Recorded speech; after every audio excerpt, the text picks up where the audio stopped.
Vice President of the NAACP Hollywood Bureau, and we want to welcome you. Thank you.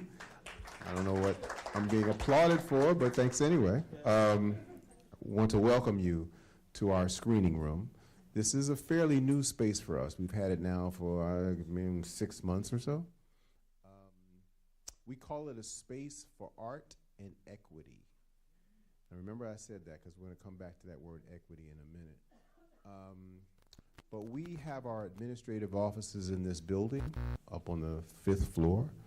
I wasn't supposed to tell you that, but we're upstairs. And in addition to our offices, we also have a virtual production studio. So any of you who are in the production business, you know that's pretty special. Green screen, Unreal Engine, a podcast recording room. We have a full edit suite. We have a green room. We have a hair and makeup salon. It's the whole shebang.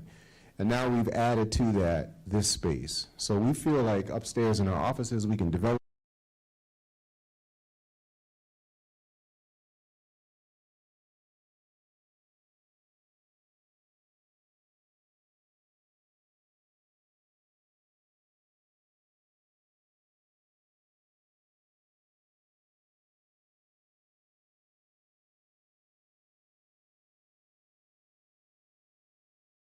community.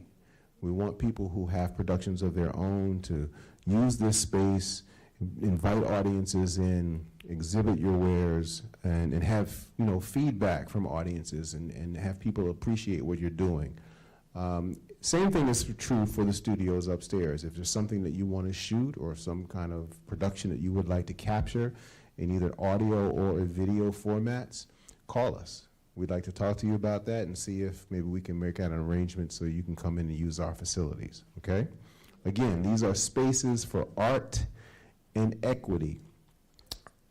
Tonight's film touches on the theme of both art and equity. When I say art, I'm saying because it's a film and it's very artfully done, and you're gonna hear a little bit more about how that all came together.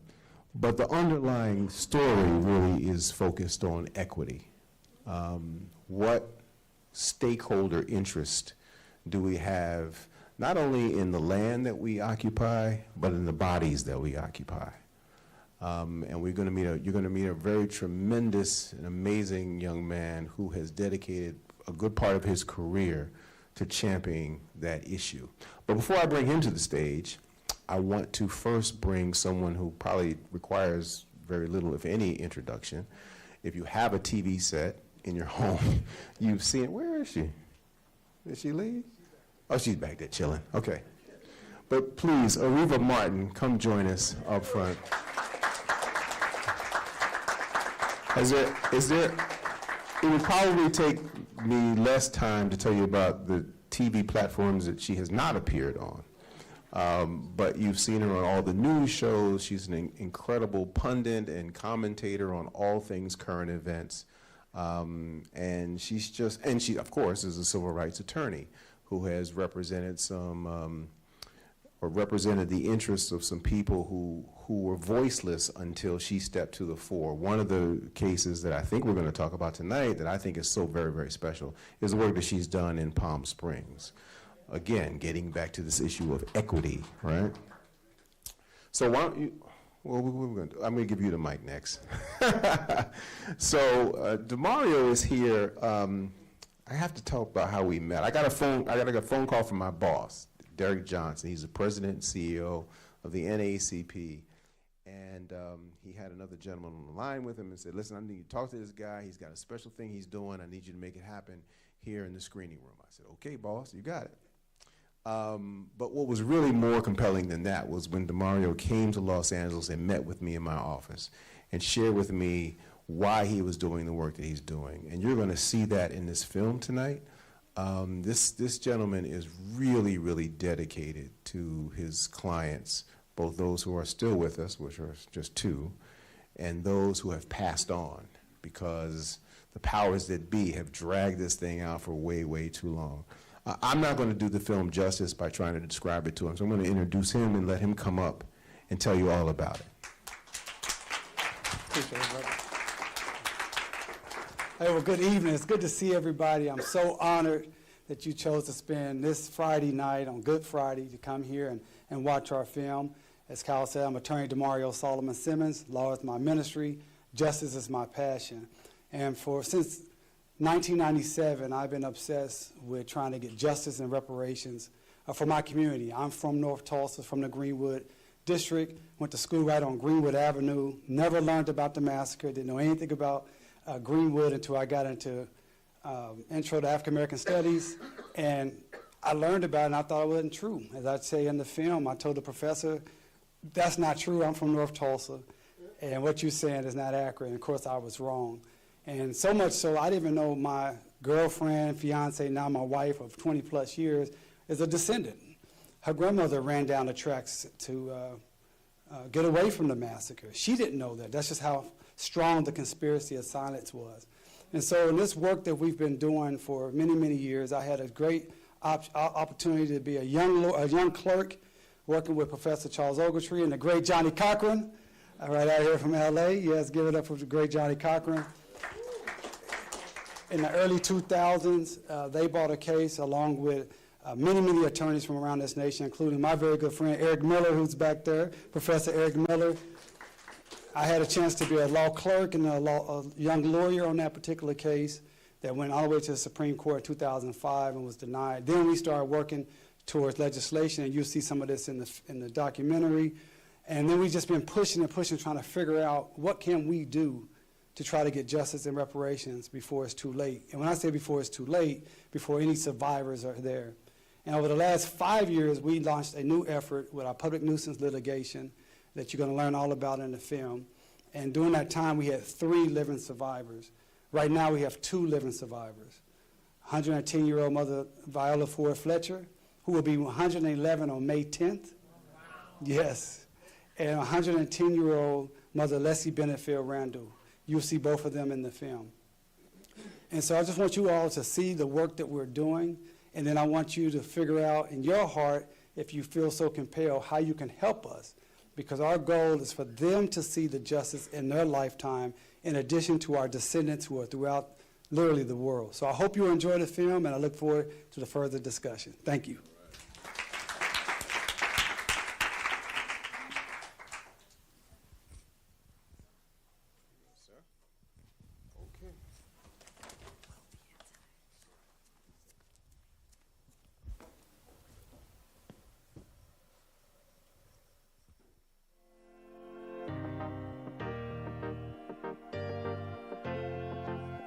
The NAACP is the largest and most preeminent civil rights organization in the nation. Since its infancy, the association has understood the power of media and how it has been weaponized against marginalized populations and Black communities. The NAACP has been actively holding Hollywood to account since 1915, when it protested against the harmful portrayals of people of color in the film Birth of a Nation. Throughout the decades, the NAACP has been committed to challenging Hollywood's distortions by offering a different lens through which the Black experience should be conveyed.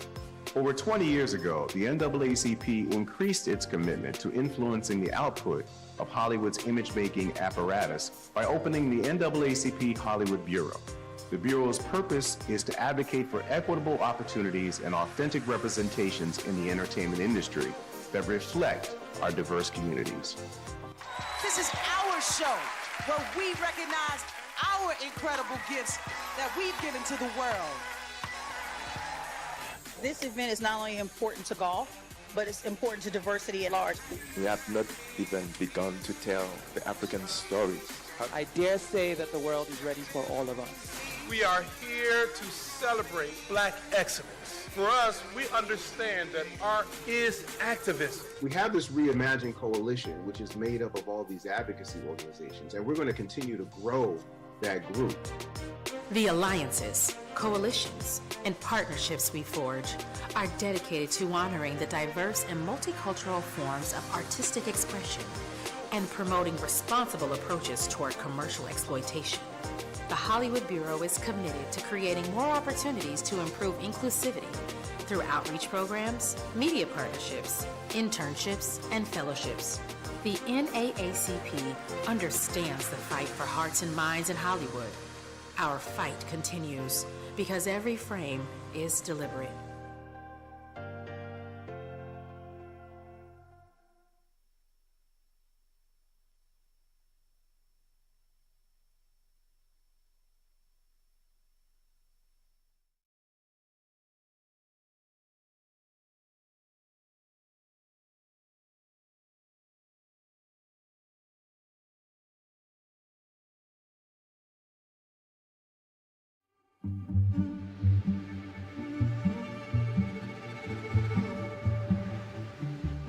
I'm attorney DeMario Solomon-Simmons. Law is my ministry, justice is my passion.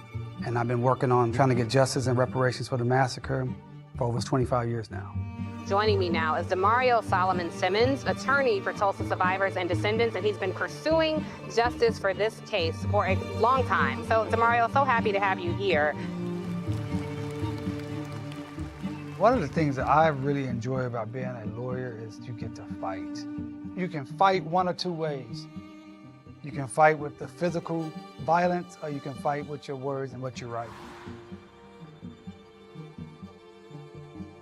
As far as a legal narrative is concerned, is as long as you use the term mob, you have an image that the guilty can hide behind. Now, if I say, like DeMario is saying in the Justice for Greenwood lawsuit, that the city of Tulsa destroyed Greenwood, that changes the language significantly, because until you name names, you're not going to really create any change, because there were people who were benefactors of this event. But if you name it, then you set the grounds for a legal fight that you actually have a potential to win. My family's been here in Oklahoma since the 1830s. Black Creek Indians came on a Trail of Tears. I grew up here in North Tulsa, went to school right down the street here on Greenwood. Then I went to Booker T. Washington High School. And I went to University of Oklahoma. I remember sitting in Intro to African American Studies class when I first really learned about the massacre in Greenwood. I reluctantly raised my hand and said, I'm from North Tulsa and that's not true. And of course I was wrong. And it was just an embarrassing moment to realize that I didn't know my own history of my own community.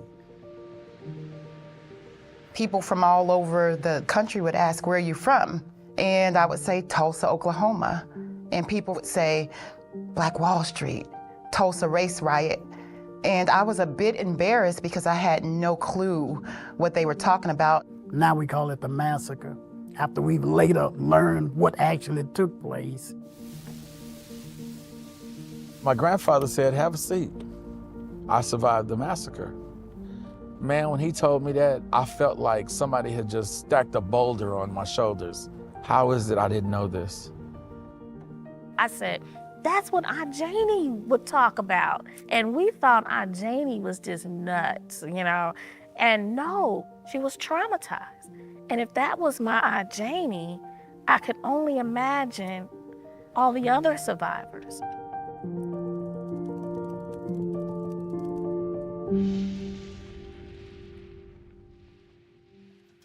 Oh, my name is, my maiden name is Leslie Benningfield.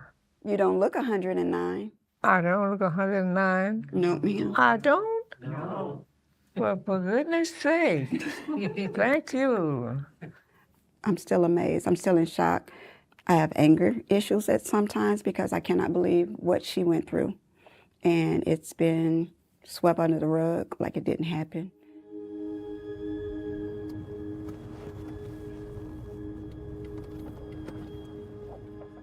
So May 30th, Dick Rowland, a young teenage shoeshine boy, went to the Drexel building to use the restroom. It was the only place that a colored person could use the bathroom then. He tripped going into the elevator. Well, Sarah Page screams and word gets out.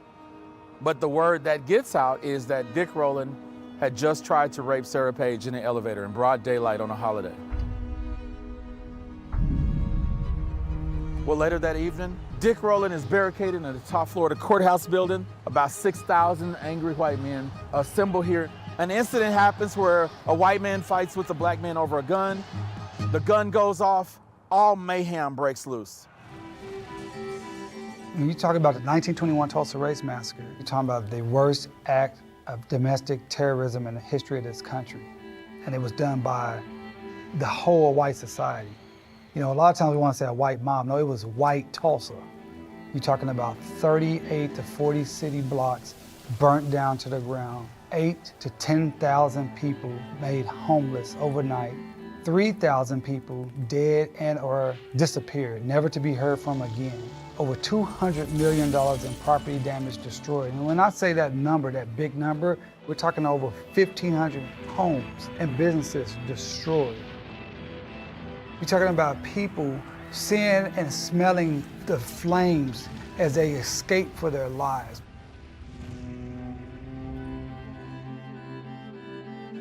So this image is everything. First place in American history where citizens of the United States had bombs dropped on them. My family resided here.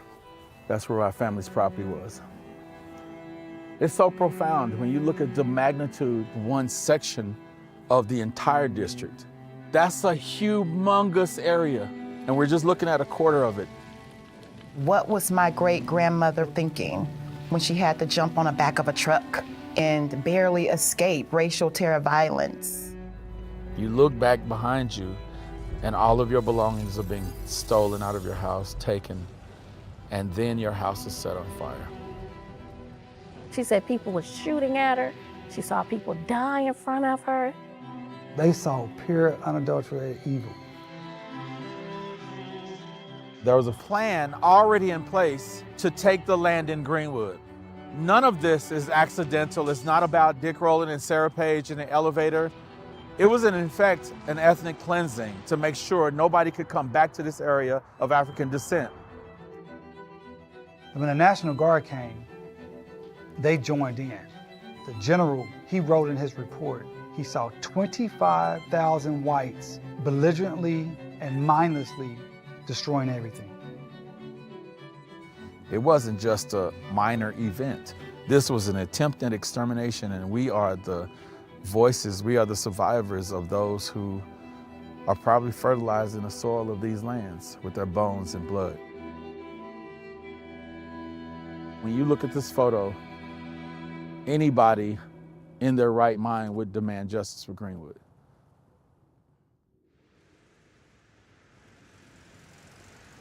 So you are at the historic Vernon AME Church, and we are not just an ordinary church. We are in the middle of historic Greenwood on Black Wall Street. I wanted to help in preserving the history and telling the history, and I just wanted to be a part of this great energy that's in this church. Before the massacre, after the massacre, today, it is still the hub of this community. Okay, so this picture is after the massacre. This is Vernon, this is what survived. This is what we call the basement, the space where a lot of the residents of Greenwood hid during the massacre. And so it's a powerful space, and you can feel it when you walk in here. The Sunday following the massacre, Vernon had church. There was still rubble all around. How do you have the strength to do that?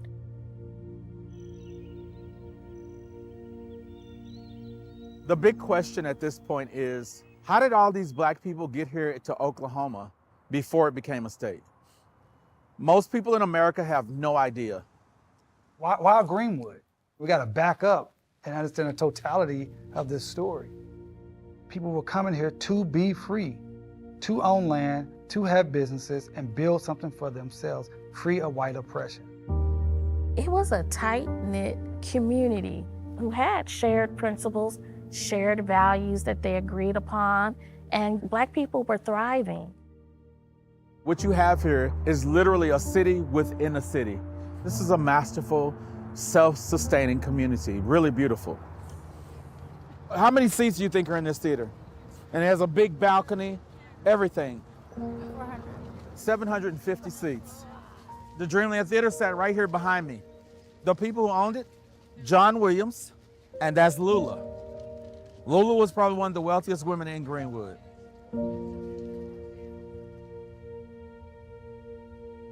Dr. A.C. Jackson is one of the most prominent known murder victims of the massacre. He was recognized as one of the most able black surgeons and physicians in the United States of America, not by Greenwood, but by the Mayo Clinic. I always think about what would Black America be like if the brilliancy of Dr. A.C. Jackson was allowed to continue to flourish.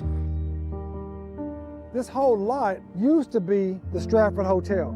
It was the largest African-American owned hotel in the nation. It really struck me, hotels like Hilton, Hyatt. I said, man, that could have been the Stratford. And what a difference it would have made for Black people throughout this nation. You know, I didn't know I came from greatness. I didn't know I came from Black excellence. And so I get a little upset about this conspiracy of silence that sort of reverberated throughout my dad's generation and my generation. I believe that it is our duty to make sure that we right that wrong and that we teach our children and our future generations what happened here so we don't repeat it. They need to stop trying to keep it out of schools. Everybody needs to learn about it. That's history. That's American history. They say that history teaches us not to repeat it. But I say history is important for you to learn how to move forward. It connects you to the people. It gives you a standing. I think about the love. That was a community who believed in helping other families stay ground in this land. That building is what they were all about. This is about 2 years after the massacre. And look at how many tents people are rebuilding on this house. This is what we are. This is what we do. We rebuild in the face of adversity. Took a lot of courage. Mr. Bryant had enough foresight to gather bricks from his burned out building and place them here. That's why you see these bricks here. The fact that somebody had enough forethought to rebuild this in the way that they did was to ensure that we wouldn't suffer from historical amnesia. If there's ever an example of from the ashes, this is it. And then there's a second massacre that comes through. Urban renewal. Urban renewal, or what we call Negro removal.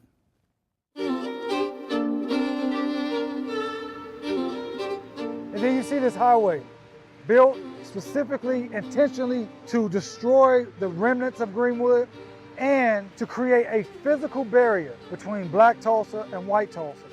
It needs to come down because this is a symbol of white supremacy.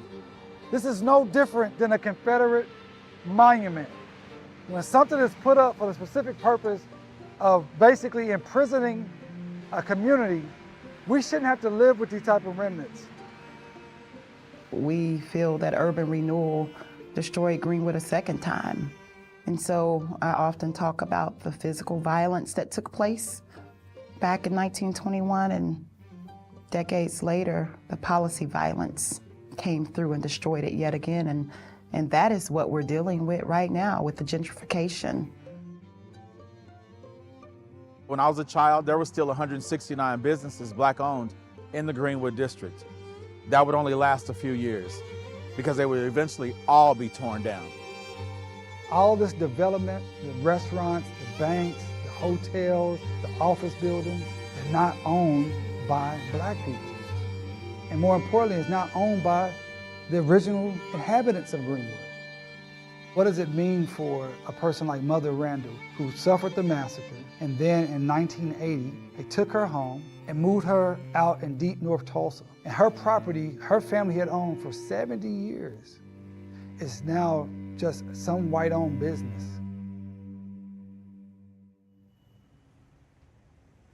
We have to really recognize not just what happened here, but what's still happening here, because we wouldn't be talking about it if it wasn't still happening. Greenwood is still burning. And people ask, what does that mean? It means that until you put the fire out, it's still burning. In your life in Tulsa, what do you think has changed? I don't know. I don't see a great big change. Don't? That's the best answer I can give you.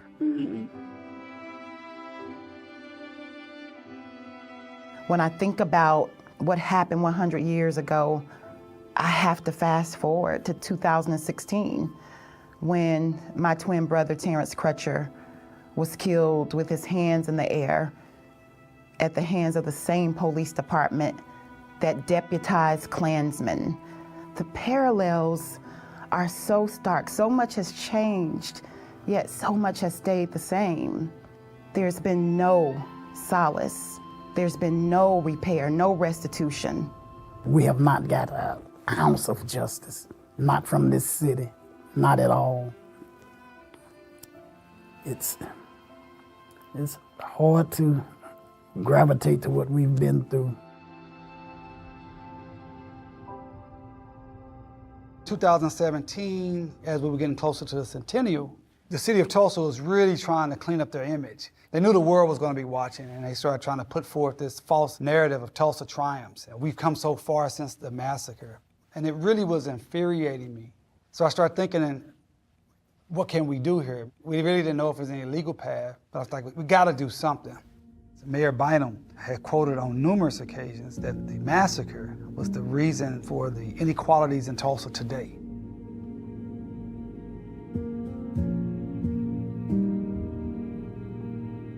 And then we take those statements and we put them in our litigation. It shocked the whole world. Once we realized we have a real, valid, live case. The quest for justice has been left to the three known survivors. That's Hughes Van Ellis, Leslie Benningfield Randall, and Viola Ford Fletcher. Things haven't been the same ever since we filed that lawsuit.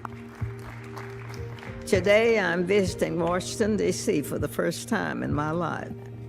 I'm here seeking justice, and I'm asking my country to acknowledge what happened in Tulsa in 1921. I still see it today in my mind 100 years later. We aren't just black and white pictures on a screen. We are flesh and blood. I was there when it happened. I'm still here. Justice will be served.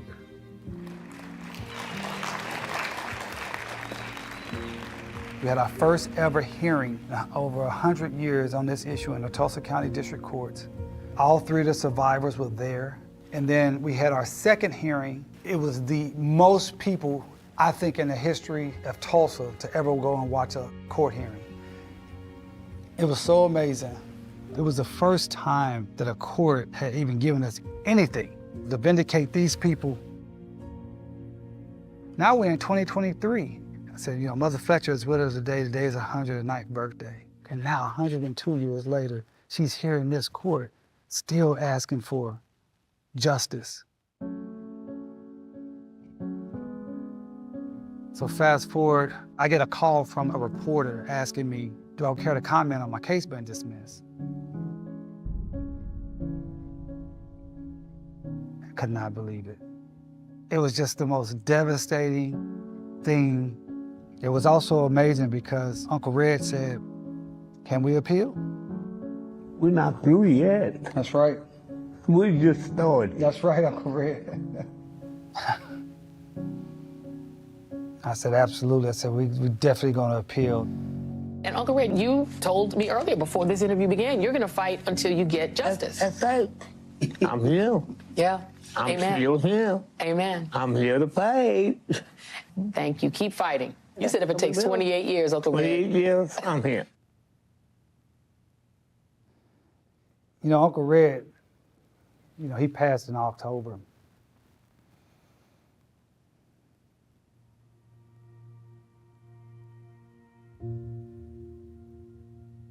He really, really wanted to see justice before he passed away, and we really wanted to make that happen.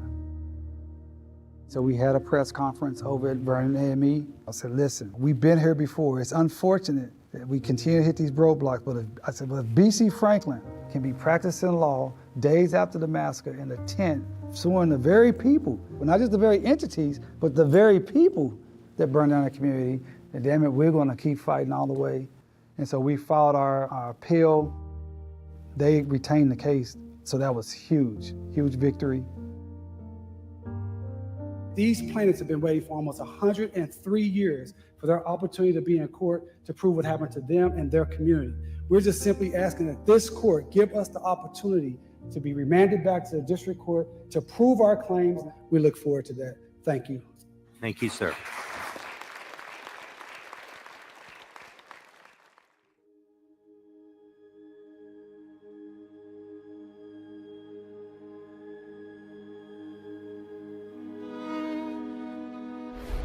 This week, after years of fighting for justice, the Oklahoma Supreme Court dismissed the lawsuit brought seeking reparations. The justice's ruling said the lingering impact of the massacre does not fall within the scope of our state's public nuisance statute.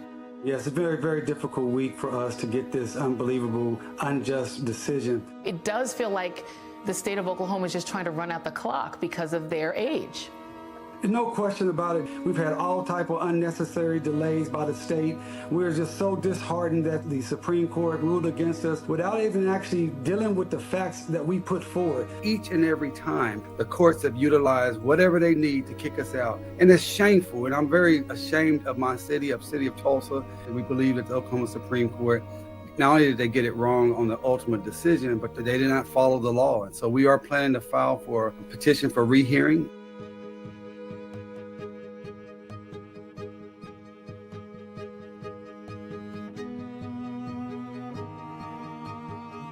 This is not the end, Reverend Allen. I want to let everyone know that this is not the end. We're going to explain to them how they got this wrong. In addition to that, we are calling upon the United States Department of Justice to open a federal criminal investigation into the massacre. It has never happened. They have the ability to do it, and we need the Biden-Harris administration to step in and provide some justice to our survivors. That they care about these survivors' pain, and they care about Black America's collective pain by having such an open wound not be rectified. They're not fair for this country. I want City of Tulsa to stop banking on what they went through. This was the whole charade that the city and the powers to be were playing. Oh, we're so happy to be in Greenwood. Yeah, you're happy now because you own everything. Yes, you want tourism to come to Greenwood because it's going to benefit you. It does not benefit Black people. All the children and grandchildren and great-grandchildren of the people on this wall and the thousands of others that suffered the massacre, they deserve the first slice of any revenue that comes in to this city. You took it, you still have it, give it back. You say it happened, but you're constantly putting money back into your pockets. That's not right. How's that justice for the survivors and what they went through? Acknowledging but not actually fixing it is the epitome of white supremacy. Because now you say, you see my humanity, and you telling me I don't give a damn. So justice looks like acknowledgement plus tangible action. The tangible action that the victims say, this is what we need to be made whole. That is reparations.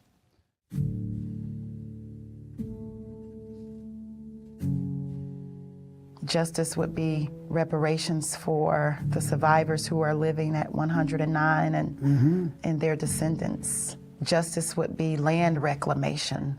Justice would be scholarships for descendants. Put it in a trust for these kids where they can go to college and then bring it back to North Tulsa and build North Tulsa. The same stuff that's out south needs to be out north. We shouldn't have to travel miles to get to a hospital. Greenwood had a hospital at the time of the massacre. North Tulsa does not have a hospital. And Black Tulsans live 11 to 14 years less than white Tulsans because we don't have access to adequate health care. I want to see the Dr. A.C. Jackson Memorial Hospital. Mental health care for survivors and descendants. Generational trauma has reverberated through our family's history. Those who suffered the massacre have not received anything, but they've had to actually pay taxes to the very entities that destroyed everything. So there should be tax abatement for a minimum of 100 years. Justice would be Terrence being alive, but justice would be that this never happened.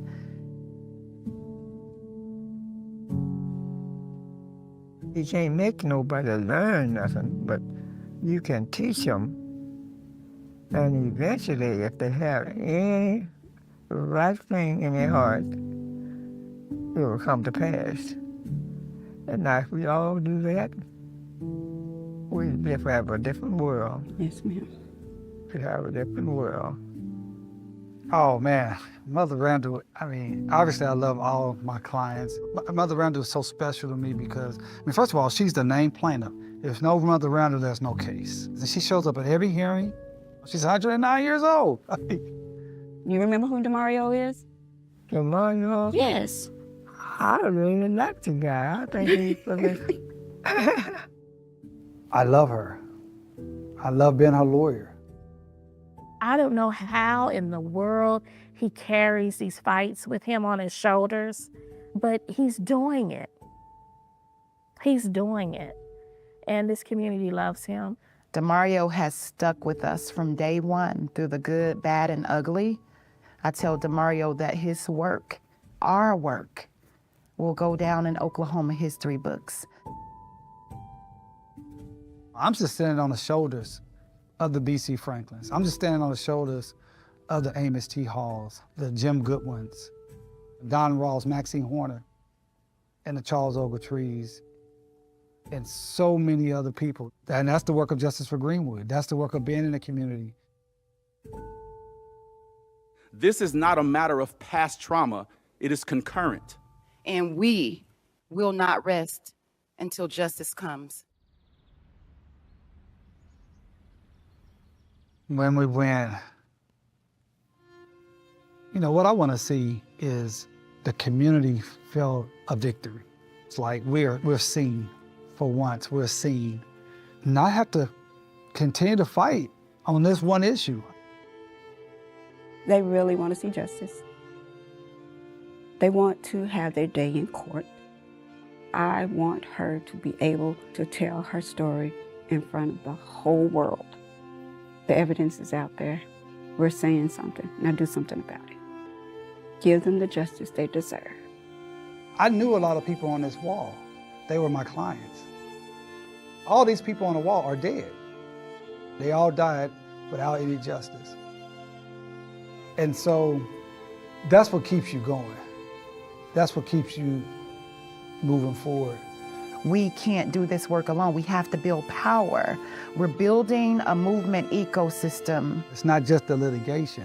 It's the education, it's the organization, it's the galvanizing and mobilizing the community. We are trying to disrupt systemic oppression, systemic racism, and we want to build it back up with something bigger, better, and more beautiful.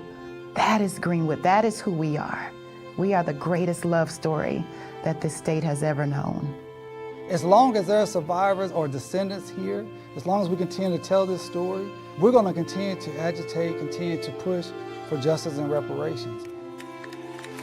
Justice for Greenwood! Justice for Greenwood! Justice for Greenwood!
That's Robin Harrison. She's the Vice President of the NAACP Hollywood Bureau, and she does a tremendous job, so please acknowledge her. Thank you. I'm going to get this conversation started. I'm going to invite Ariva and Demario to join me on stage. There's stairs right there. Watch your step, please. And I'm sure people are really feeling the message of that film, so we want to get into a conversation and perhaps even open it up for some discussion with the audience, right? As I promised at the beginning, this would be a conversation about both art and equity. Let's talk about the art part first, right? It's a film. It's a very well-made film. Tell us what caused you to think that a documentary would be an appropriate apparatus for advancing this cause. Well, first of all, I was just telling Ariva, I've watched it, I lived it. Every time I see it, it impacts me with the same emotional feel. And it's particularly when we start talking about like Uncle Red and all the people. So we were just looking for any opportunity, any tool we can use to push forward the narrative, to try to get the justice that we're looking for. And we were very blessed. In 2023, I attended a conference in Atlanta and had an opportunity to meet the representative of Lush Cosmetics. And they were very struck by, hey, how you doing? Good to see you again. They were very intrigued and struck by the story and said, hey, we want to help. And so we did a national partnership with Lush, and this was one of the things that we were able to produce. That's fantastic. I didn't realize that. So Lush sponsored the making of the film. Absolutely. And who was the filmmaker? Who's the director of the film? His name is Gavin. I can't remember his last name off the top of my head, but first name is Gavin. So yeah, shout out to Lush because they really stepped up in a way. Yeah, shout out to Lush. Carlene Pickett was my contact, and they came to us and they said, listen, we don't have a lot of money. We don't have a foundation, but we can do things. We can help you with this story. And not only did they put together this film, but they also did a national campaign last summer where in all 140 Lush stores around the nation, they had a big display about Justice for Greenwood, about the survivors, and they asked people to send in cards to the DOJ. And I think we got something like 8,000 individuals signed up to the DOJ saying, hey, you need to open this investigation. That's fantastic. How many opportunities have you had to screen this film? This is our 4th screening that we've had. How have people reacted to it so far? I think people are reacting in the way we want it. They say, how can we help? Is that how you feel? How can you help? So, yeah, I'm emotional. You should every time I think about it and see, particularly Uncle Red, to know that their stories are out there and to think about that Mother Fletcher will be 111 years old on May 10th. And I believe with my whole heart that God is keeping them here for this very purpose. Because they're not just here, but they are alert, they are involved, they're at the front lines, because they understand that this is not just about Tulsa. This is about racial equity and reparations throughout this entire country. And so for this film to touch even one person in this room to say, hey, how can I get involved? How can I make a donation? How can I sign up? That's what it's all about. And I thank you guys, Kyle, for making this happen tonight. Well, let me say this to you, because there's an incredible scene. It's very powerful with the framed images, the photographs of all of the original clients, right? There's 2 left. How many were there to begin with? Well, I mean, the massacre impacted over 11,000 people. Now, I will tell you, I don't know if I said it in the film, but over 11,000 people, 3,000 people disappeared from history forever. We don't know what happened to them. We don't know if they were killed, if they were thrown in the Arkansas River, if they ran away, but 3,000 people was disappeared from history. So you have about 8,000 people that survived the massacre. And out of that, in the early, up to the 2003, when Eric and the other lawyers filed that lawsuit, it was 193 survivors, Eric, at that time?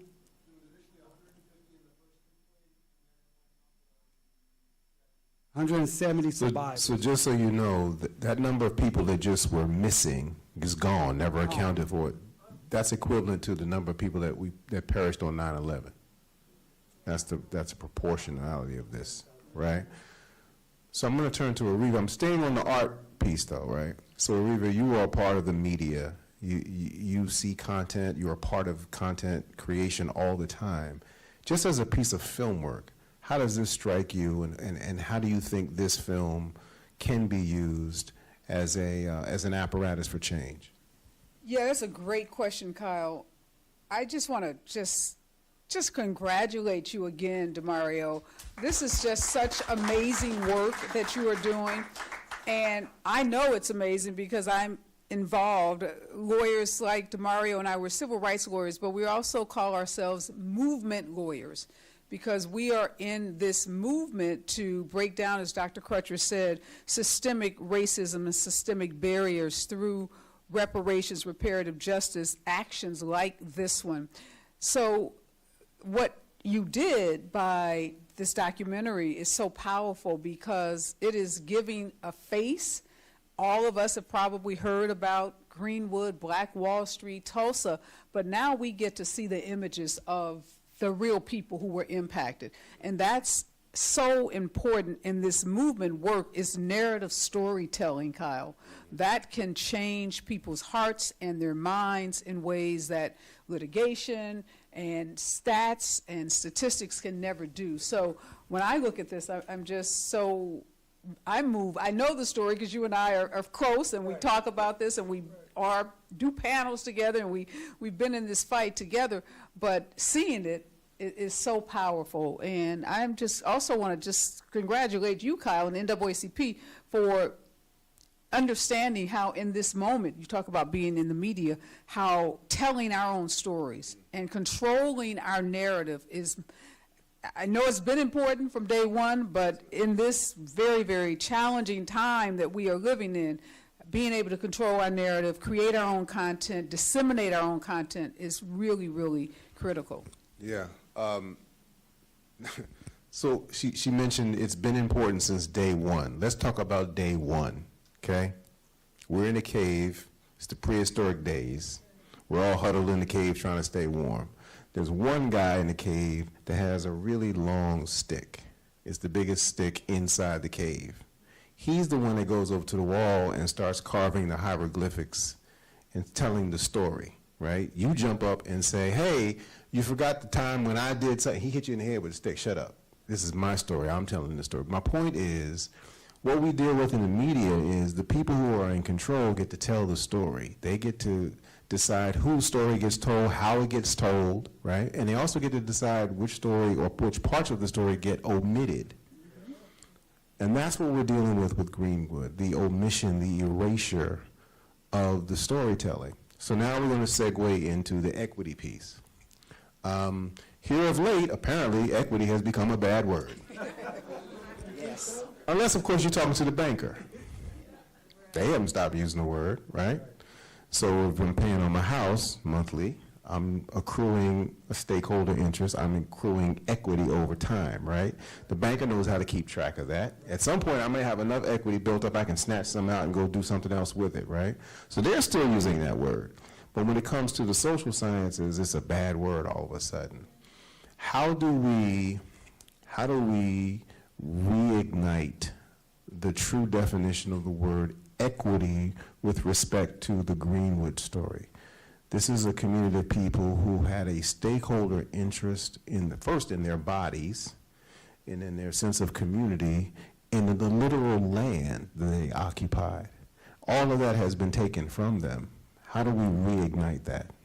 You know, one thing we have to do in this again, talking about this challenging, very dangerous era that we're living in, what I call MAGA delusional, meaning we have the delusion of this is just anything false can be made true, anything can be said or whatever. So that's the delusion that MAGA stands for racism. Right? It stands for white supremacy, period. And so we have to be very honest with what we're dealing with and speak very clearly about our stories, our narrative. And then we have to think about, from a lawyer standpoint, like I said, Ariva and I, we talk all the time, and we've been all around the nation on panels, and we're always thinking about legal strategies. And from a legal strategy, I'm trying to make people understand that we cannot talk in the language of race, because they have bastardized the 14th Amendment. The 14th Amendment was put in place for black people, period. That's the whole reason of the 14th Amendment. But now they have interpreted to say it means race neutral. No race can't bring in race at all. That's simply not true. But that's the legal environment we're in. So one of the things I'm always talking about, and we have done an effective job with our advocacy with Greenwood, it is harm-based. And make sure when you're talking about a remedy for the harm, it's not a remedy for being black, it's not about the black people in Greenwood. We know that that's what it mainly was, although we do have 9 black people in our descendant network.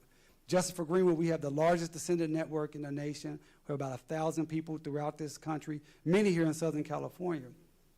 But really making sure you are making the case for the harm that was created. That's very, very important in any of these reparatory justice movements here in California, LA, San Francisco, St. Louis, where Reva is working, or the great work that Reva did down in Palm Springs. It's not about race, it's about the harm. Now, unfortunately, the harm was done mostly to the black folks. So it's not a hard jump to get there, but it's very important because now you can get past the 14th Amendment. And I know here in California you have what, Prop 209, is it 209, that's the race? We have the same thing in Oklahoma. The same guy, Ward, what was it? Yeah, Ward Conley, y'all sent him to Oklahoma. Y'all could have kept him.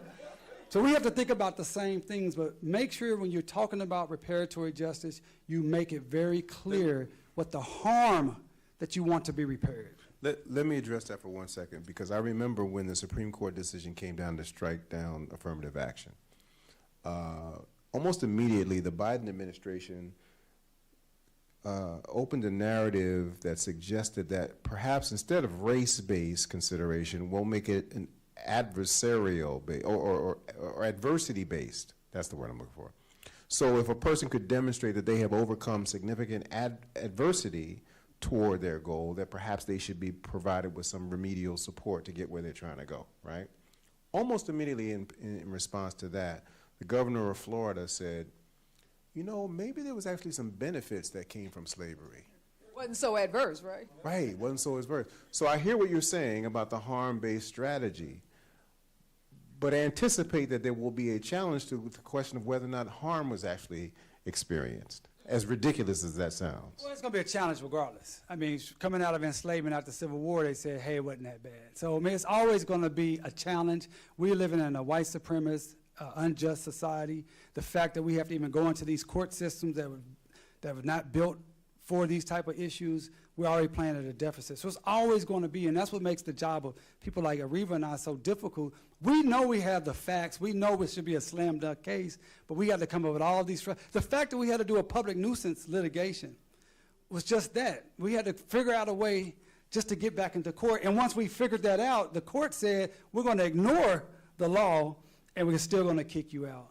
And so I'm always talking about how I have to delude myself to believe that, to stop believing what I know about this country, to work as hard as we have to work, to do what it takes to be prepared, to try to go in and make the arguments, knowing that almost anything that we do is going to be struck down, but we have to still continue to be relentless as we continue to push forward, because despite everything we have going on right now, it's still better than what my grandparents had. It's still better than what even my mother had. So I got to keep that in mind as we keep moving forward. Yeah, and a lot of this work, the courts are just hostile. Let's just be, honest about that. It's very difficult.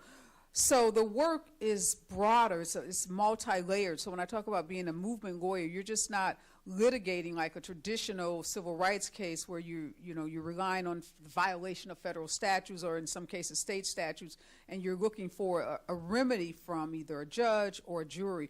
This work is really multi-layered. It's grassroots organizing. So Justice for Greenwood is a movement. It's not just that piece of litigation that DeMario filed. It was bringing together that community and galvanizing that community to acknowledge the harm that was done and to get people throughout that community to stand up. It's the narrative storytelling that I talked about. So all those interviews that DeMario did across those different media platforms was to tell the story, was to help advance the story. Power building, Dr. Crutcher, you heard her talk about that. Building power, that is finding the sources of power in that community and building coalitions with those people, like-minded people. So not just the African-American, predominant African-American descendants, but it's the other people that are at the seat of power in Oklahoma who are ready to stand in solidarity. So when the courts fail you, then it's a political strategy, right? So a lot of it is persuading your legislators. That's why H.R. 40 is before the U.S. Congress trying to get legislation. That's why we've seen reparations legislation in states like California and other states. So you've got to be thinking, you got to be outthinking the opponent, because when they say no to the courts, then you got to look to the legislature. And they say no to the legislature, then it's about the people, because this is a people power driven movement. So when the people stand up and say we deserve to be acknowledged, or our harm has to be rectified, there has to be a remedy for the harm, that power can move the powers that be, the elected officials. It can move, oftentimes even the courts will move in the direction of where the people, that's what we're seeing now. The courts moving, not in our direction so much, but in the direction of the 76 million people that voted for Donald Trump and his MAGA agenda. So again, this work, which is why all of you are so important, it requires the collective efforts of all of us. So in that regard, do not leave this room without capturing the QR code on these screens and finding out what more you can do, okay? So I had a really moving personal experience recently, just about, it's been about a month, I guess. For the first time, I visited Montgomery and Selma and went to all the iconic locations where the civil rights movement was really vibrant, where Rosa Parks was arrested, and walked across the Edmund Pettus Bridge, and of course went to the Equal Justice Initiative and the museum. It's just amazing. And I swear to you, I could feel the ancestors speaking to me and getting my assignment, right? Weeks later, I won't bore you all with this long story, but weeks later at my college alma mater, after 40 plus years of celebrating a black reunion every 3 years, the university canceled it in anticipation of these new guidelines regarding DEI, blah, blah, blah. Which college? It's Ohio University. And so I'm thinking back to listening to the voices of the ancestors as I'm in Selma and in Montgomery and feeling that spirit. And I took some action, and I won't bore you all with that. But the point I want to make to you is you have yet an added element to deal with, and that is this notion of a ticking clock. You have clients that are 110 years old. Now, before you respond, I want to say this to you. Whether they see justice in this life, they're going to see justice. The 3,000 that are missing, they're going to see justice. Those spirits that I felt when I was in Montgomery and Selma, they're going to see justice. So just know that in your spirit, that your work is not in vain, whether they're here or not. But I do want to hear from you about this pressure of this ticking clock. Yeah, it's been an immense feeling of pressure. And it was funny because when we first started to file this new litigation, it was actually in 2019, and I was talking to Eric, and we were like, well, let's just get something filed as soon as we possibly can because of the ticking clock. And literally every week we're like, something can happen. And, they were 105, and then 106, and then 107, and 108, and now 110. And so while we feel that pressure, that ticking clock, we just have to laugh and say they're not leaving until something happens. But, every time you think about, like, the people on those walls, and I say, I really knew those people. And the crazy thing is a lot of those people I knew my whole life, and I didn't know they were survivors because we didn't talk about it. And so that was really powerful and humbling that people were living all that time with that inside of them. And you talking about the pressure, you saw the clip of me arguing at the Oklahoma Supreme Court. And I just giggle every time I see, internally every time I see that video, because I'm just, in my mind, I'm still this little black boy from North Tulsa. And I'm in front of these 9 white justices. And I know it's unfair. But I had hundreds of people from the community behind us, and I felt that pressure. I felt the pressure of the whole community on my back. I felt the pressure of the survivors who were right there on the front row. But I felt like we made everybody proud. I felt like we have done everything we possibly can do. You know, yes, we have not gotten the reparations from the city and the state that's owed, but our survivors are now civil rights heroes. They've traveled. We were able to make sure that Mother Fletcher and Uncle Red went to Africa in 2021 and spent 2.5 weeks over in Ghana. And then they went back to D.C. in 2022 and got their Ghanaian citizenship. We've caused almost $1 million each in private donations that go directly to the survivors and their families. We haven't taken, you know, we didn't take any of that. It went directly to them. So my wife, who's in the back, she always has to remind me that may not be the ultimate prize, but that is some victory. And I'm sorry, let's clap for that. There's some other amazing things happening. Back to my multi-layered approach. So I don't know if Kyle, I'm like taking your job, but no, please go ahead. But talk about what the mayor of Tulsa has committed and the upcoming announcement. Yeah, so you have in your, thank you, Reba. You have in your hand a handout about Project Greenwood, which as we were anticipating, as Reba was saying as lawyers, we were anticipating what is our next move. We have to always think about that. So we're already thinking about Project Greenwood if the courts failed us. And we put this together, and as it says on the top, it's based upon harm. And it's a 13-point comprehensive reparations plan. And we started immediately after the case was dismissed, started advocating for that. And because of our work that we've been doing for 5 years, we built up enough power in the city that we elected our first African-American mayor. Yes. On November 5th. So while I was severely depressed seeing the national election results, we were electing this mayor. And we started quickly saying, hey, you got to implement Project Greenwood. And we've met with him on 4 or 5 different occasions. And he has committed publicly that he supports significant aspects of Project Greenwood. And we keep pushing him and say, hey, what are you waiting on? What are you waiting on? What are you waiting on?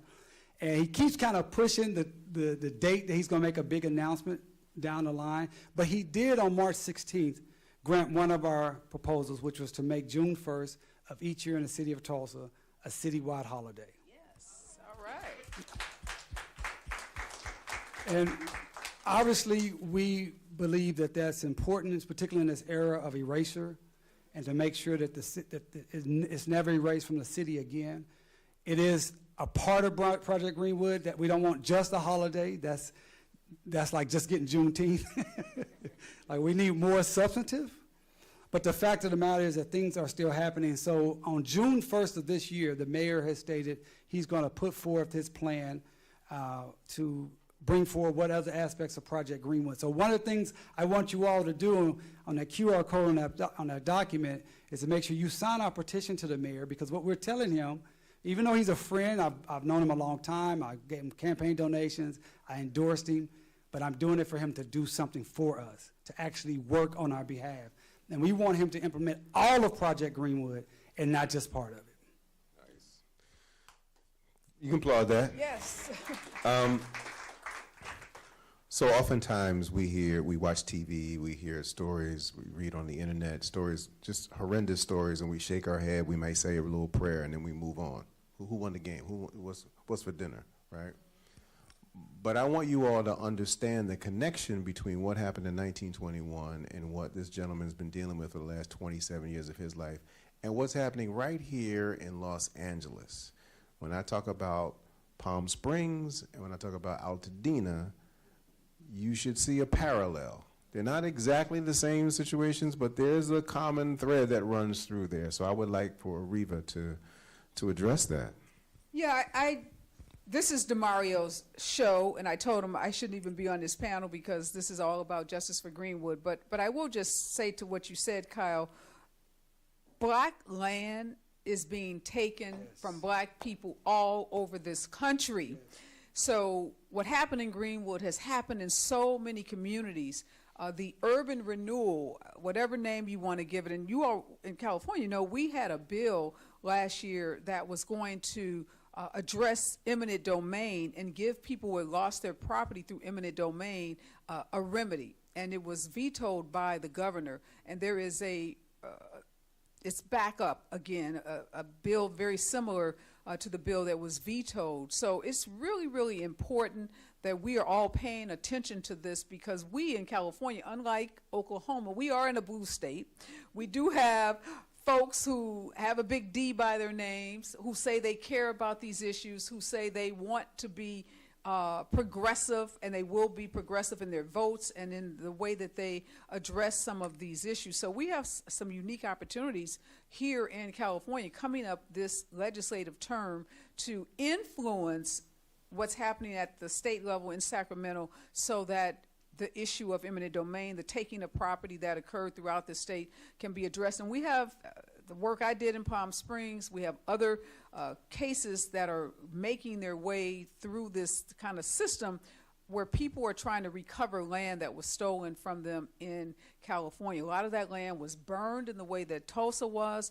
A lot of it was just literally stolen from people, and it's happening, like I said, all over the country. And I just think this is such a great opportunity for all of us to be aware of it and to try to find out what we all can do, whether it's influencing our state legislators here in California to vote for some of those reparations bills that will come before them, to contact our governor to make sure that when the bills get to his desk, we don't see what we saw in the last legislative term, which was a lot of those bills were vetoed.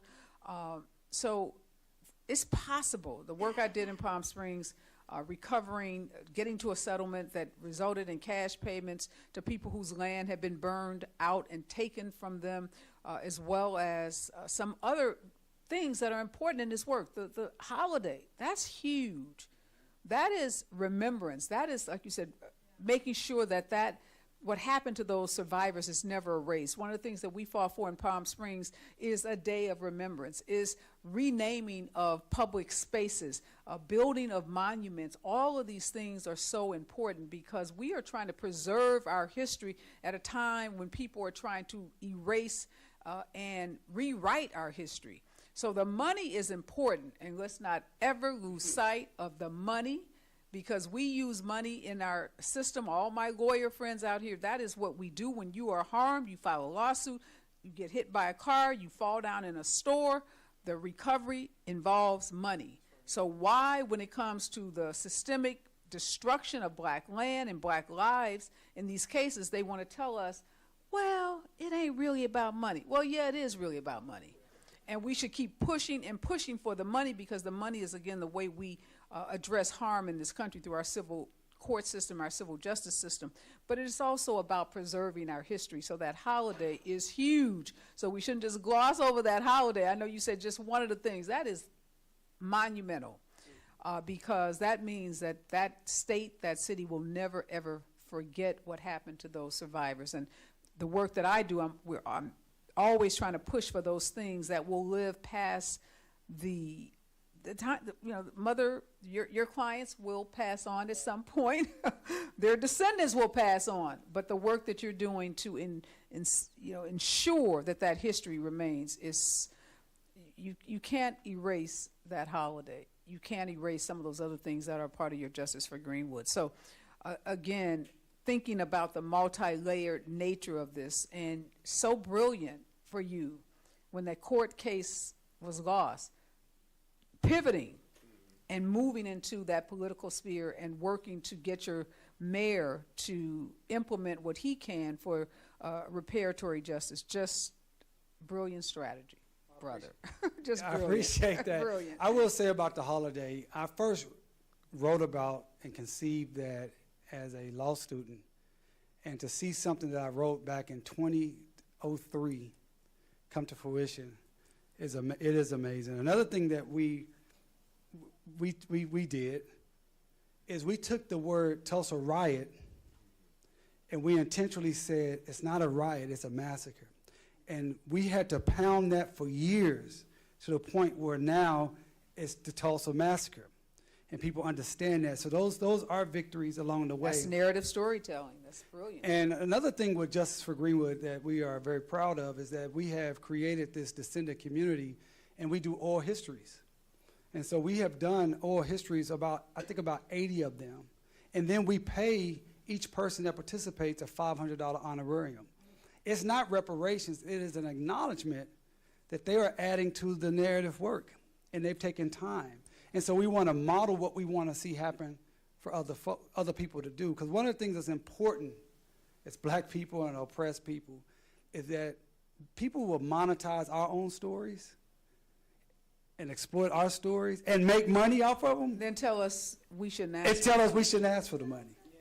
So that's something we want to make sure that's clear when you're reclaiming the land, reclaiming your intellectual property, and reclaiming your narrative, and be very, very straight with people about that. Because one of the other litigations that we did is for Dr. A.C. Jackson, who was the doctor that was killed. Well, we had some entities, including the city of Tulsa, that was just using his name and likeness to help raise money. And we sued them. And we had to go through 3.5 years of litigation on that. We had to go through the probate. We had to deal with a very hostile probate judge. We had to go all the way to the Court of Civil Appeals, and we actually did win that. And so Dr. A.C. Jackson's nephew, John Jackson, who looks just like him, it's crazy, he now is in control of his estate. And so that is another source of pride in the victory. Another aspect of keeping your eye on the money with this theft of black land, land and home ownership are the way in which we propel generational wealth, right? So in Altadena, for instance, although the black community of Altadena was only about 18% of the total population, that community owned 82% of their homes, which is far beyond the national average for black home ownership, right? But the loss of those homes, if they were to now sell to speculators, because they're in dire straits, that will cut off that generational passing of wealth. And so that's another aspect of your story. You and I have something in common, unfortunately. How many people here have heard of Pearl Harbor? Okay. That was the incident where the Japanese dropped a bomb on American soil, correct? Well, 20 years before that, 20 plus years before that, Americans dropped a bomb on Tulsa. I'm originally from Philadelphia. In 1985, the police department dropped a bomb on the city, on move on a row home. So I'm only aware, there may be others, but I'm only aware of 2 instances other than Pearl Harbor where aerial bombs have been dropped on U.S. soil. And they were both dropped by American on American, American on black American. So that's something that bonds us, unfortunately, right? It's true. And for many, many years, they tried to deny that bombs were dropped. They would deny and say the black folks didn't know. That's one thing we said. We believe black people. Believe black folks. They try to say, oral history is not as credible. Well, they knew what they saw. They knew what they heard, and plus the destruction. You couldn't have the destruction without having it drop from the air. Now we're fighting about, is it turpentine? Well, we're not fighting, but those who try to discredit, was it turpentine balls or was it dynamite? It doesn't matter. It was bombs dropped from planes. Now, I got to ask you something I saw in the film. There's an aerial shot of, it's Vernon AME, right? Yes. And it appeared that maybe a block and a half away from the church is the highway. Correct.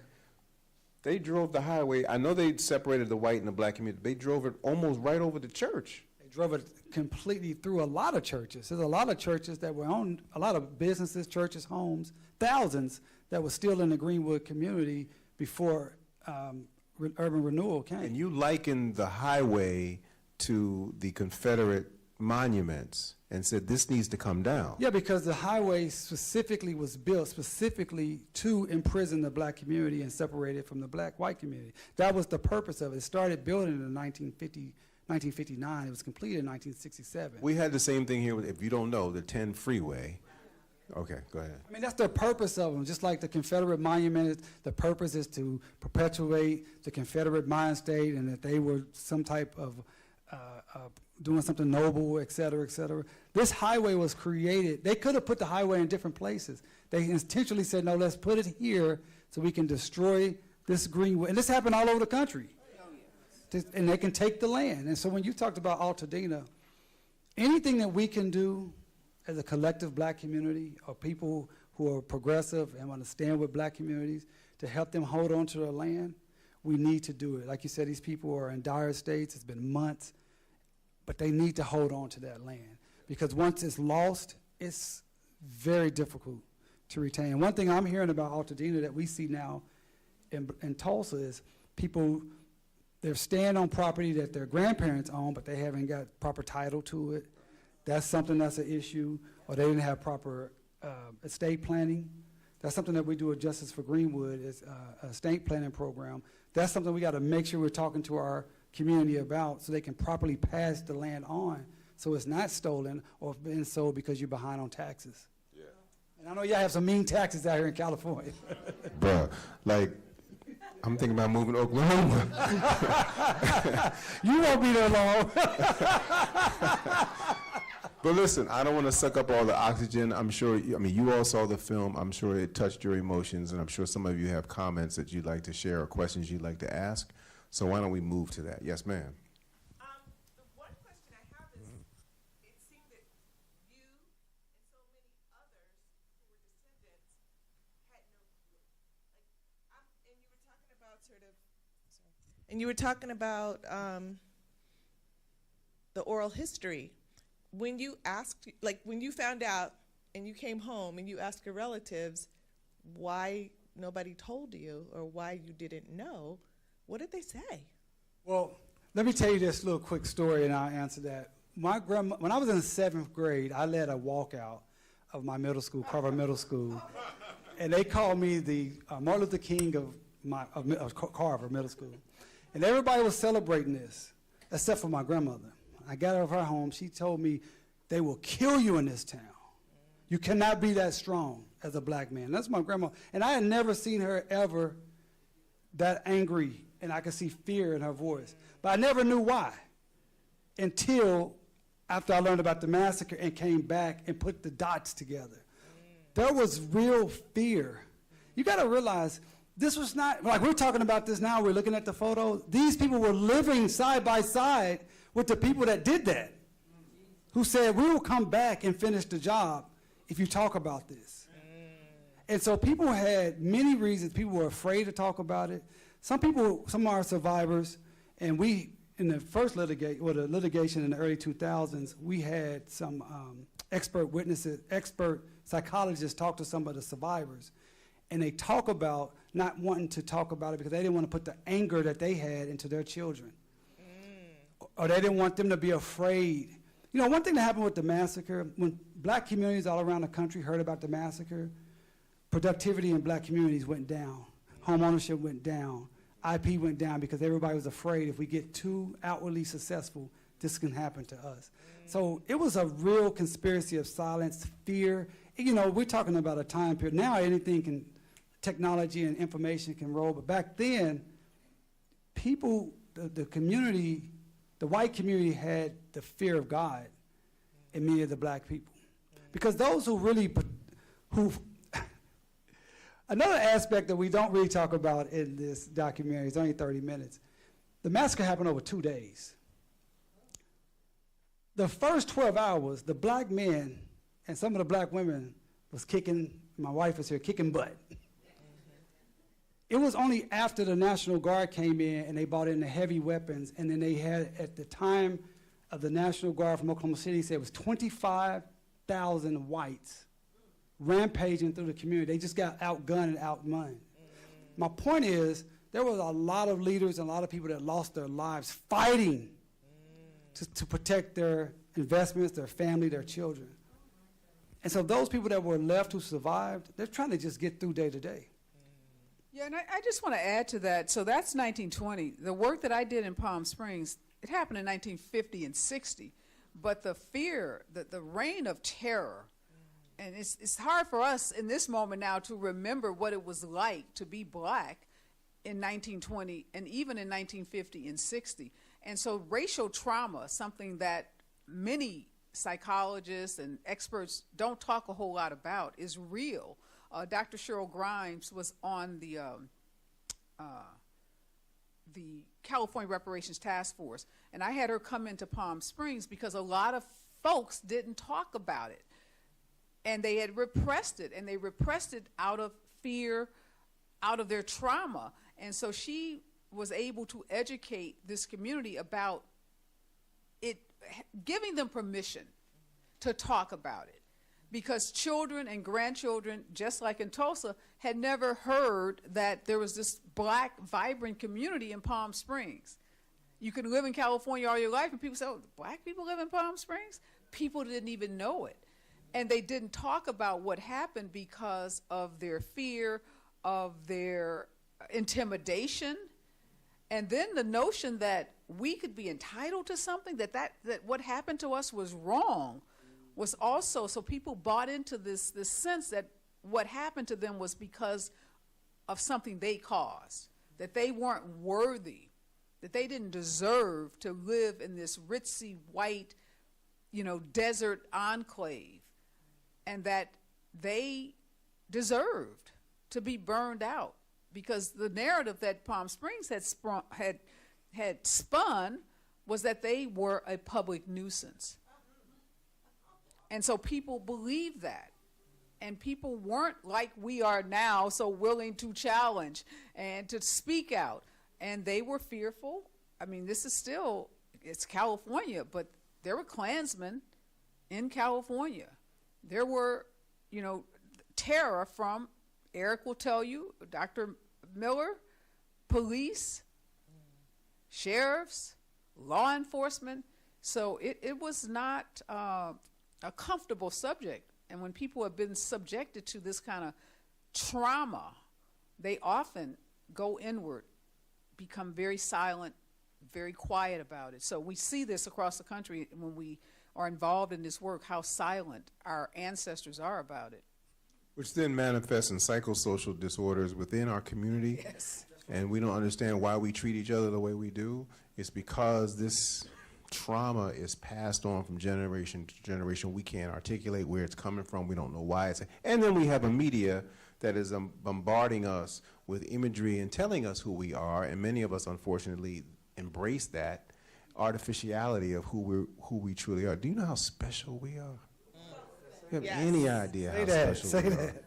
What we've come through, and we're still here? Yeah. Unreal. So, next question. Anybody else?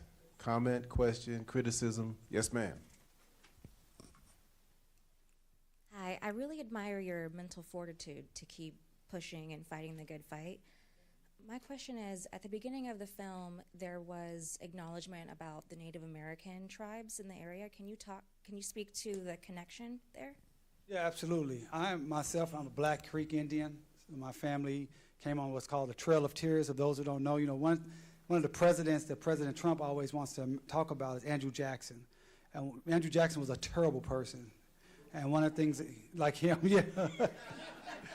But one of the things he did, in addition to enslaving folks and killing a lot of folks, he kicked out what they call the 5 civilized tribes out of the southeast United States, which is the Choctaw, Chickasaw, Seminole, Creek, and Seminole. No, it's Choctaw, Chickasaw, Cherokee, Creek, and Seminole. And he marched us from the southeast United States to what was now called Oklahoma, was called Indian Territory. And a lot of people don't understand that the reason they called these nations the 5 civilized tribes because they adopted European style of living. Dress, religion, English, and plantation style economies, meaning they enslaved Africans and black members of their nation. And so on that Trail of Tears, you had about 30–40% that looked like myself. And then during the Civil War, those nations sided, many of those people in those nations sided with the Confederacy, because the Confederacy said, if you go with us, you can keep enslaving folks. Of course, they lost, and at that point, the United States came in and had to do new treaties. Now, for black people that were enslaved by the United States, the 13th, 14th, and 15th Amendment, well, the nations had to do new treaties. My great-grandfather, my 4-time great-grandfather, one of the 5 individuals that signed the Treaty of 1866, and Article 2 ended enslavement in the Creek Nation, gave us the right to vote, et cetera, citizenship. So fast forward to the founding of Greenwood in 1905, why is Greenwood in Oklahoma such a hotbed for black development, black towns? Because you already had a significant black population living in the Indian territories, free, independent, with land and with wealth. And so you don't have Greenwood if you don't have the black Native Americans. Greenwood sits in the Creek Nation and half sits in the Cherokee Nation. And so at Justice for Greenwood, we always say there cannot be justice for Greenwood if it's not justice for Black Creeks and other Black Indians who are still being disenfranchised to this day. Since 1979, that's another one of my cases. Since 1979, the Creek Nation has been disenfranchising Black Creek Indians. And so we won that at the district level in September of 2023, and now they're appealing that in their Supreme Court. So it's all intertwined. Because Greenwood was like, this, you know, in New York they call Manhattan the city. You have all these boroughs around it. Well, Greenwood was the city for all these Black towns all around it. So while Greenwood had 10 to 12,000 residents, at any point it could be 20,000 people there who were working, living, trading, etc. And many of those people were Black Indians. The truth will set you free. Next question. Anyone else? Yes. We have a lady here and a man behind you. Go ahead.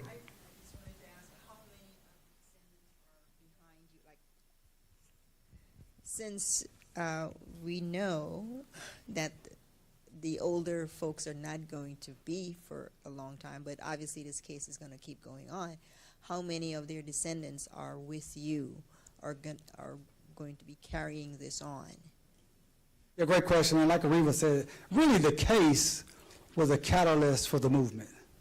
And so we have, in our descendant network, we have about 1,000 descendants in our network. And what that means is we are in community with them. So we know there are thousands and thousands of more descendants everywhere, but within the Justice for Greenwood network, these are people that we know who they are, we have their information, we do their genealogy. We have a whole program called We Are Greenwood, where we do your genealogy, do your genealogical tree, we do your oral history.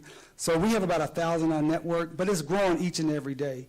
One of the benefits of having all of this publicity is that anytime I'm talking, we can find people that may be connected. I was down in Atlanta 2.5 weeks ago meeting with a gentleman about something totally different, and come to find out his great-grandparents is from the Tulsa area and maybe descendants, and they also are Black Creek Indians. So the more we talk about this, you'll be surprised how many people's roots come out of Oklahoma, Black people, particularly here in Southern California. Yeah. That's why when the guy got my haircut, I got my beard trimmed today, and the guy said, "Oh yeah, I remember you from Iowa." I said, "No, Oklahoma." He said, "Oh, it's the same." I said, "No." I said, "No, brother, no. We have a very unique history." So to answer your question, I think we have a lot of support, both within our descendant community and then nationally. You know, every day we're bringing on new partners like the NAACP and other organizations that's understanding the importance of this work outside of just the litigation, but the education, the mobilization. I think we've created a model that any community can replicate, because so many communities had these type of things happen. And if you don't have the people power that Ariva talked about, you're not going anywhere. One other question. In regards to the lost people, is there like a list that families may know who, you know?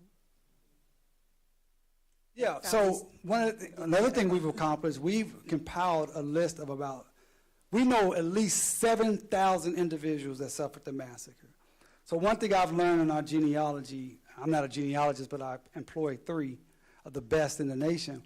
They've explained to me we can start doing genealogy from the top down, which is apparently easier than going from the bottom up, meaning from you up to your ancestor. That's a much more difficult for some reason. So we've compiled a list of about 7,000 out of the roughly 12,000 people that lived in Greenwood. And so we hope starting next year, if we have the resources, we can start doing that top-down genealogy. Thank you. Great work. Thank you. My name is Mike. I'm from Nigeria, and I've been here for a while. And what I've seen so far in America is sometimes, you know, I have to go back to just go back, you know, because when I came here, I'm looking at how anyone in this room could be my brother, could be my sister, because I trace it all back. 2016, I brought the king of 250 million people here to Hollywood, California. We made a big noise. The mayor was there. It was powerful. Because I wanted to kind of help out to bridge that gap between even us Black and Africans, and because I've seen a lot of things. But what comes to my mind a lot is pretty much like I see the struggle here, and I see how sometimes even for me myself, I have to go back and say, what has happened to the ancestors that were taken from my country, and what has happened to them here? Part of what has happened to them is the story of Greenwood. And me sitting here, it pains me so much. It really, really tears my heart apart to see that, something like this happened to my ancestors, so people that came from my country. Because any of those people that have died could be traced back to 6th generation of my own father. One of them might be part of them. So my conclusion is, how do we move forward? Because to me, it seems like I won't expect Kyle to do something. I wouldn't expect you to do something. I wouldn't expect anyone in this room to do something that evil. Because at the end of the day, I see even racism is as bad as the sin of, it's like trying to get rid of crime. It's like trying to get rid of the rapists. We live in a fallen world. These things are going to be with us forever. What I'm sensing from you is, even if they give you all the money in the world, they give you everything, replication, whatever language that is, it still will not bring back all of these things. It will still continue till the day Jesus comes. What can we do now? What are you looking for? And even still we get it. It seems like, you just want them to acknowledge. Okay, so now they acknowledge. What do we do from there? Because this is a spiritual thing to me. And until the soul is redeemed and the heart is redeemed, we will talk about this forever. It will stick with us. And thank God for some of us in this room. Maybe we've reached that plateau where our spirit has been redeemed. We definitely would never do anything like this. And I think that's where you're trying to help everybody, because not everybody in the world will be like you, will be like me. So what is the solution? Maybe that's what I should ask. Well, one thing you said, we want them to acknowledge. We want them to do more than acknowledge. We want them to repair. And, obviously they can never bring back those who were destroyed and killed. They can never bring back the mental trauma, but they can try to repair. Now, what we need to do internally, we have a concept called Think Greenwood. And it's the 5 principles that created the Greenwood community in the first place. It's community love, it's self-determination, it's ownership, it's education, wealth concentration, and it's resiliency. And so what I'm trying to tell people, as we are working to get those who owe us to pay what they owe, what we need to be doing as a community is think Greenwood and rebuild Greenwoods wherever we are. Greenwood was more than just a place, it was a mentality. And that's the mentality that's going to keep us in today's world, where the things that were happening at the time of Greenwood is happening now, and it's going to happen more. We're in a dangerous time. There will be people killed. We already seen people being abducted and sent to other countries. This is going to become worse and worse and worse. And we must remember that Greenwood was created in a time that was worse than this, utilizing those 5 core principles. And we need to utilize those in our families and in our communities. Build ourselves up, think about how we sustain ourselves, how we protect ourselves. And thinking Greenwood. That's the best thing I can say for us to do in this moment. So when I was a kid, unfortunately, I had the cause to attend a number of funerals. For whatever reason, family members were dying left and right when I was a kid.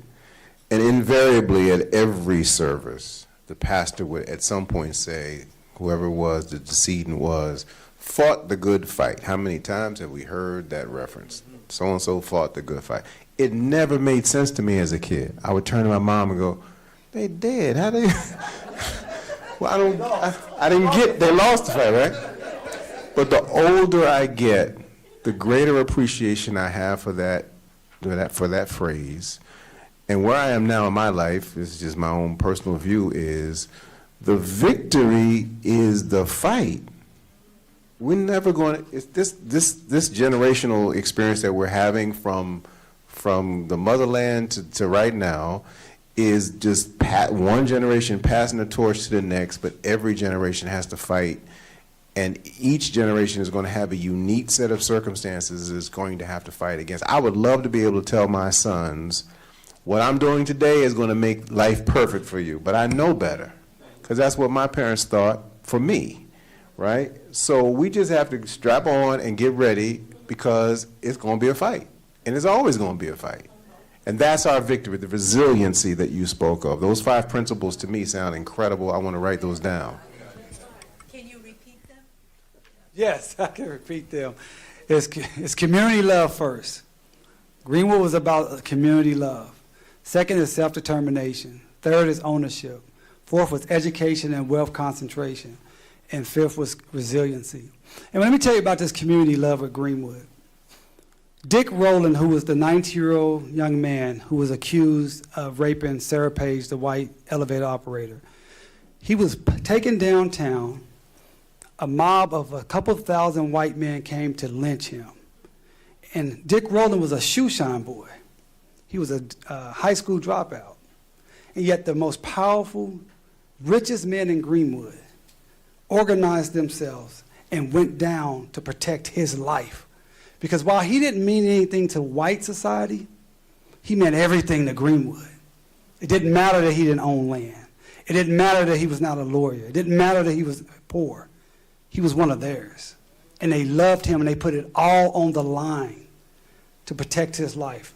And despite everything that happened, Dick Rowland was not lynched. Dick Rowland escaped out of that jail. That's community love. And that's the type of love we must have for one another in this time period, to put it on the line for each other, for our own safety. For visualization, meditation, and prayer purposes, what would divine intervention look like for reparations? And that's It something was we can divine intervention. We would have never even been here enslaved. The massacre would have never happened. Anything. We would be speaking in our mother tongues, worshiping in our original deities, etc. Unless our plight serves a master plan that we just can't see. Well, we're talking about divine intervention, right? You know, that for me, that's what divine intervention would be. That when the ship showed up, we say, hey, just don't let them off the ships. I think for me, divine intervention, that's just a great question. It would be black people being given the same treatment that this country has given to other demographics. So we can look at the Japanese internment. They didn't get what they deserved financially, but there were reparations. Reparations were paid to Japanese people who were interned in this country. And the debate about did they deserve money, or should they just get an apology, or should they just get a plaque or a sign? It's a whole different debate. You know, the insidious racism that we face, a lot of the issues around money with black people is because of the negative stereotypes that we are not good shepherds, good stewards of money, that we don't know how to handle money. So it's a very paternalistic attitude that this country has around blacks. So what are they going to do with it anyhow? They're just going to go and, you know, waste it on some whatever, Las Vegas, the slot machines, Cadillacs, you know, cognac, some Hennessy. You know, that is the narrative. And so that is what really prevents a lot of people when they think about reparations. They'll tell you the harm is real. It's been proven. The evidence is there. No debate about it. Yes, the economic wealth gap is there. No doubt about that. You know, the 10-to-1 wealth gap. But then when it gets to how do we repair it, that's where people get really hung up. And so for me, the divine intervention would be just a recognition that give us the same treatment. 9/11, and our heart goes out to all of those people. For no fault of their own, people were killed in those buildings. This country stepped up in the most profound way. There's still a 9/11 commission that is still paying for those families and those individuals who were harmed in 9/11. So can we imagine if this country said to black folks, because of no fault of our own, we are behind economically, you know, we have the worst health statistics, we have the worst education, you know, all the factors that we know. And if the country would stand up and say, because of the racist policies and treatment of black people, we are going to treat them in the same way we have treated 9/11 victims, we have treated Japanese and others. And here's something I want you to Google this. Dr. Cornell Brooks, Harvard, former president of the NAACP, my good brother, still civil rights lawyer at the Harvard Kennedy School of Government. Was just with him, Eric and I were just with him a month ago. He wrote one of the most brilliant contemporary articles about all the ways that this country pays reparations on the regular. So just go, it's a New York Times article. He wrote just a brilliant piece about reparations and how nobody complains when we pay reparations to farmers, to veterans, and to so many other people in this country. So that would be divine intervention for me. The irony of all ironies is the great emancipator, Abraham Lincoln, offered slave owners reparations if he would set them free. Yes. We'll pay they you. Lost their property. That was the argument. Why was he trying to get them set free? So he could send them back to Africa. Okay, so listen. This has been an incredible... Yes, ma'am. Yes, ma'am. I agree with what you said. I just wanted to make one clarification. We were not given reparations. We fought for it. Yes. You talked about narrative storytelling and what that does in terms of organizing a community, educating, the people like me that never knew that camps existed until we heard our ancestors tell the story. You talked about grassroots organizing, DeMario, and what it meant, getting the descendants together and how that grew and, that fighting spirit. That's what won reparations. And so I know what your point was, about the treatment. Corrected. I just want to say that we fought for it. I'm glad Japanese. I'm glad you shared that, because that's fought inspiring. For it and you won, and we are fighting for it. So all we want is to win in the same way that Japanese, and we appreciate the solidarity. The lawyer, what's his name? Help me out. The lawyer. Yes.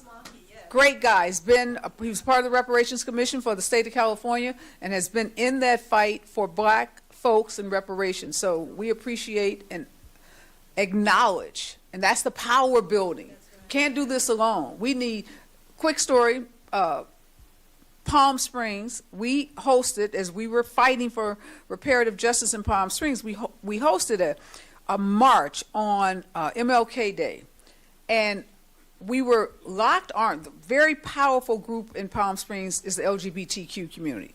They are 3-4 members of their city council are parts of the LGBTQ community. They're very powerful. So if you're going to get anything done in Palm Springs, you've got to align yourself with the LGBTQ community. And they were tremendous assets. We built coalitions with the Brothers of the Desert, Stonewall, Democrats of the Desert, all gay groups or gay organizations in Palm Springs. And we were marching, locked arms, a rabbi, Jewish rabbi, 2 white priests, Episcopalian priests, a husband and wife, myself, and the president of the Stonewall Democrats, and then one of the survivors of this group, Section 14. And I had my Selma moment that you talked about, Kyle. And we were marching. We had some gospel singers who were singing like the songs that I'm sure they sang, in the 1950s and 60s during those civil rights marches. And I had a Coretta Scott King moment. I told the rabbi, I said, this is probably what it felt like to be marching for justice, to be marching for a cause. And this was the first time ever in Palm Springs they had a march that wasn't around pride. It's the first time they had a social justice march that wasn't pride related and that had a coalition of people. So thank you for sharing that. This work requires everybody. This is not black. This ain't just about black people. Because as we know in this country, when we advocate for the rights for black people, we bring everybody up. That's right. The disabled, we bring women up, we bring other ethnic groups, other minorities. So that's right. When we fight, we're fighting for everybody. Thank you, thank you, thank you. On that note, Kyle, we're going to end this. wrap it up. She said she shouldn't be up here. I'm doing Kyle's job. I'm doing everybody's job. Fantastic job. Absolutely. I'm going to share this, and then we're gonna say thank you for being here this evening. When I was in Montgomery, I saw a lot of things that really touched me, but the thing that really blew my mind, I could not believe it. I visited Dexter Street Baptist Church, where Dr. King pastored, and where all the planning went on for the bus boycott, right? It literally is a block away from the state capitol building. Like George Wallace was a block away when those black folks gathered in that church and figured out how they were going to break the back of this oppressive regime. So I just wanted to share that. If you didn't know that, I wanted to share that factoid with you, because I think we need to understand how legitimate our gathering is here tonight. And every time we get together and we talk about these issues, wherever it might be, it's legitimate. We have to commit ourselves to making a difference. Hopefully you captured this QR code and you'll roll up your sleeves and help this brother out in his community, our community.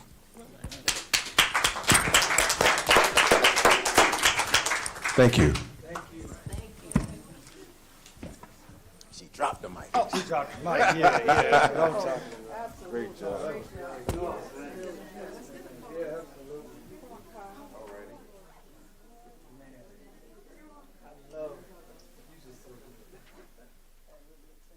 Come on, Robin, come with me.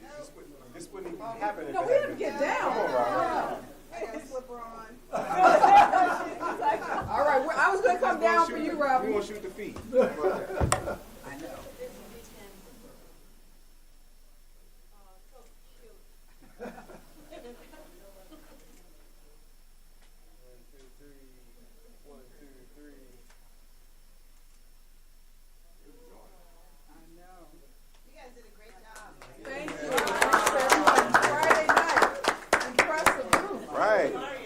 Anywhere.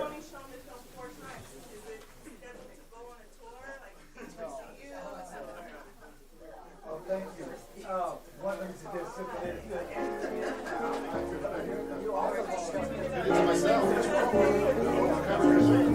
We're working on all of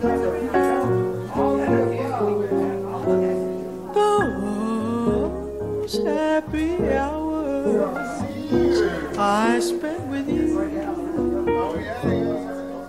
That lovely most of all, I miss you so.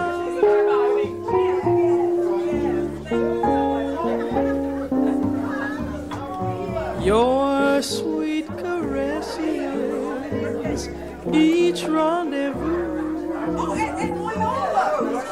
Your voice so soft and low.